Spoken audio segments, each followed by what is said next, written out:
Welcome back. ఏపీని ఇంధన కొరత వేధిస్తుంది. పెట్రోల్ బంకుల్లో నో స్టాక్ బోర్డులు దర్శనమిస్తున్నాయి. పెట్రోల్ కొరత వార్తల నేపథ్యంలో బంకులకు వాహనదారులు క్యూ కట్టగా తీరా అక్కడికి వెళ్ళాక స్టాక్ లేదంటూ వెనక్కి పంపుతున్నారు యజమానులు. దీంతో ప్రజలకు రోజువారీ కార్యక్రమాలకు ఆటంకం ఏర్పడింది.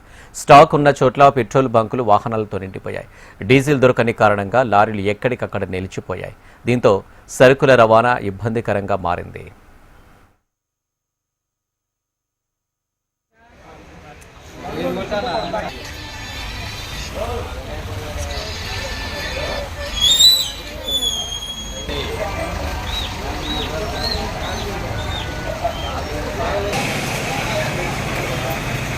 శ్రమిస్తున్నాయి.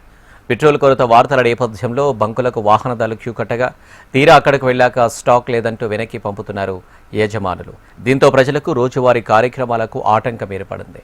స్టాక్ ఉన్న చోట్ల పెట్రోల్ బంకులు వాహనాలతో నిండిపోయాయి. డీజిల్ దొరకని కారణంగా లారీలు ఎక్కడికక్కడ నిలిచిపోయాయి.